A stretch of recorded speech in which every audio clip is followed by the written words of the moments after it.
DAV Class 6 Science Chapter 14 Fabric from Fiber. A. Fill in the blanks. First, cotton plants grows well in dash soil. तो यहाँ पर black fill कर देंगे। Black soil में क्या होता है? कॉटन प्लांट्स बहुत ही अच्छे से ग्रो होता है। Second, cotton is obtained from the cotton plant called, क्या कहते हैं? Fruit bolls. Okay. Third, the body coat of sheep is called the dash, यहाँ पर फ्लिस फिल कर देंगे। Fourth, wool is obtain from the body coat of animals like the dash, comma dash और dash, यहाँ पर fill कर देंगे। Ship गोट camel, हम लोग क्या करते हैं? शिप गोट और कैमल से वूल ऑब्टेन करते हैं। Okay. 5, jute is obtain from the dash of the jute plant. Jute के बार्क से हम लोग क्या करते हैं? जूट ये कलेक्ट करते हैं। Okay. B, match the following, यहाँ पर मैच करना है। तो यहाँ पे फर्स्ट को सी के साथ में, सेकंड को डी के साथ में, थर्ड को ए के साथ में, फोर्थ को ई के साथ में, फिफ्थ को बी के साथ में मैच कर देंगे। Okay. C, tick the correct option, correct option में टिक करने हैं। Which one of these is not a man made fibre, यहाँ पर किस में टिक करेंगे? लिनेन में। Okay. From the following the only incorrectly matched pair is cotton seeds. ठीक है। Third, the process of pulling and twisting of strands to make a fibre is known as, इसको बोलते हैं, आंसर यहाँ पर हो जाएगा स्पिनिंग। स्पिनिंग में टिक कर देंगे। Fourth, weaving is done by using machines called looms. Weaving जो करते हैं, वो जो मशीन का इस्तेमाल करते हैं, उसको क्या बोलते हैं? लूम्स बोलते हैं। Fifth, jute and cotton plants grow well respectively in alluvial and black soil. Jute plant जो होता है, जूट और कॉटन जो है, अगर रेस्पेक्टिवली बात करें, क्रमशः जो है किस तरीके की मिट्टी में होता है? जूट एलुवियल प्रकार का जो होता है सॉइल उसमें, और कॉटन जो होता है वो ब्लैक सॉइल में अच्छी तरह से पैदा होता है। तो इसमें हम लोग टिक कर देंगे। D, answer the following questions in brief, संक्षेप में उत्तर देने हैं। First, how are clothes important for us. Clothes हम लोगों के लिए महत्वपूर्ण है, कैसे? Answer, clothes help us to cover our body and protect us from unfavourable climatic conditions. Clothes क्या करता है? हम लोगों के बॉडी को कवर करता है, और अनफेवरेबल जो क्लाइमेटिक कंडीशन होता है, मौसम का जो अनफेवरेबल कंडीशन होता है, उससे हम लोग को बचाता है। Okay. Define the term natural fibres. Answer, the fibre which are obtain from nature like from animals, plant etcetera is called natural fibre. अब जो नेचर से हम लोगों को मिलता है फाइबर, उसको क्या बोलते हैं? नेचुरल फाइबर बोलते हैं। अब वो चाहे एनिमल से मिले, प्लांट से मिले आदि, जैसे कि क्या होता है? वुल होता है, वो किससे मिलता है? शिप से मिलता है। कॉटन होता है, कपास होता है, पौधे से मिलता है। तो ये सब क्या है? नेचुरल फाइबर है। Give 2 examples of plants fibre. Plant fibre का 2 एग्जाम्पल बताना है। Answer, cotton and jute. Cotton और जूट जो है 2 एग्जाम्पल है किसके? प्लांट फाइबर के। Fourth, name the kind of soil that is suitable for growing jute plants. Jute plant को उपजाने के लिए जो फेवरेबल सॉइल होता है, कौन सा होता है? Alluvial soil. Fifth, where is coir obtain from. Coir कहाँ से ऑब्टेन किया जाता है? Answer, coir is obtain from the outer covering of coconut. Coconut के जो आउटर कवरिंग होता है, जो उसका बाल होता है ना, उससे हम लोग क्वायर ऑब्टेन करते हैं। Okay. E, answer the following questions. यहाँ पर क्वेश्चन के जवाब देने हैं, लेकिन यहाँ पर लॉन्ग आंसर टाइप क्वेश्चन है। First, state the conditions that help in growth of A cotton plant. वो कंडीशन बताना है जिससे कि कॉटन प्लांट जो है वो अच्छी तरीके से ग्रो करता है। Okay. Answer, cotton plants grow well in black soil, warm and humid climates having temperature over 16 degree centigrade provide the most suitable condition for the growth of cotton plants।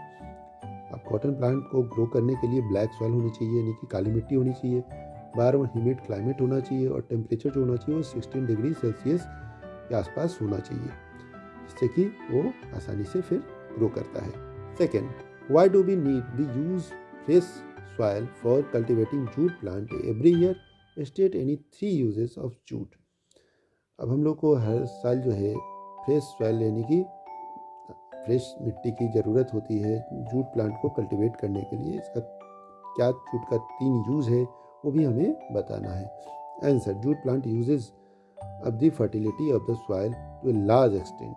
अब जो सॉइल का जो fertility होता है ना, उपजाऊपन होता है, तो उसमें बहुत सारे जो कंटेंट होते हैं जो कि ज़रूरी होता है किस चीज़ के लिए, जूट को ग्रो करने के लिए, वो बहुत ज़्यादा चाहिए होता है उसके, वो बहुत ज़्यादा यूज करता है उसके फर्टिलिटी का मिट्टी के। Therefore fresh soil is needed every year for the cultivation of jute plants. इसलिए हर साल फ्रेश सॉइल की ज़रूरत होती है, जिससे कि फ्रेश सॉइल में क्या होगा, उसका फर्टिलिटी बहुत ज़्यादा होगा, जिससे जूट प्लांट जो है अच्छे से ग्रो करेगा। 3 यूजेज ऑफ जूट। जूट का 3 यूज जो है, it is used for making फन्नी बैग्स। बैग्स बनाने के लिए क्या किया जाता है, जूट का इस्तेमाल किया जाता है। Second, use in making ropes. रस्सी बनाने के लिए जूट का इस्तेमाल किया जाता है। Third, it is also use for making carpets and mats. Carpet और मैट बनाने के लिए भी जूट का इस्तेमाल किया जाता है। Third, give the difference between spinning and weaving. Spinning और वीविंग के बीच में डिफरेंस हमें बताना है। Spinning is the process of twisting the raw fibres together to make yarn, while weaving is the process of making clothes from yarn। अब yarn यानी कि धागा बनाने का जो प्रोसेस होता है, जो क्या करते हैं हम लोग, रॉ जो मटेरियल होता है, फाइबर होता है, उसके थ्रू करते हैं, उसको ट्विस्ट करके धागा बनाते हैं। उस धागे से जब हम कपड़ा बनाते हैं तो इस प्रोसेस को वीविंग बोलते हैं। स्पिनिंग धागा बनाने का प्रोसेस, वीविंग कपड़े बनाने का process. Okay. Fourth, right in correct sequence the names of the steps involved in production of cloth। अब यह करेक्ट सीक्वेंस बताना है जो क्लॉथ के प्रोडक्शन में होता है, वो बताना है हमें। यहाँ पे आंसर हो जाएगा, the complete process of making cloth from the its raw material involves various steps.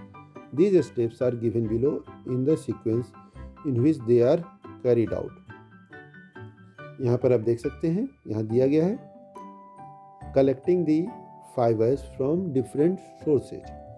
Different source से फाइबर को कलेक्ट किया जाता है, फिर उसको क्या किया जाता है, स्पिनिंग।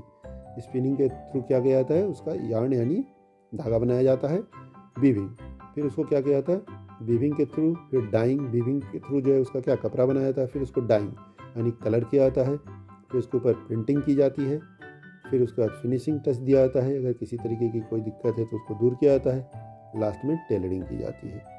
इस तरीके से कपड़े को तैयार किया जाता है। Fifth, differentiate between natural and synthetic fibres. Synthetic और नेचुरल फाइबर के बीच में अंतर बताना है। State any 3 advantages of synthetic fibre over natural fibre. अब यहाँ पर हमें 3 एडवांटेज बताना है सिंथेटिक फाइबर का नेचुरल फाइबर के मुकाबले। Answer, natural fibres obtained from natural source like plants and animals, while synthetic fibers made from chemicals that are prepared in factories। Natural fibre क्या होता है, नेचुरली हमें मिलता है या तो प्लांट से या फिर एनिमल से, ठीक है, प्रकृति से मिलता है, जैसे कि सिप से या फिर कॉटन प्लांट से, जूट से आदि से। जबकि सिंथेटिक फाइबर क्या होता है, वो केमिकल प्रोसेस से बनाया जाता है लेबोरेटरीज में, ठीक है, फैक्ट्रीज में। The 3 advantages of synthetic fibres over natural fibres are, A, they are wrinkle free.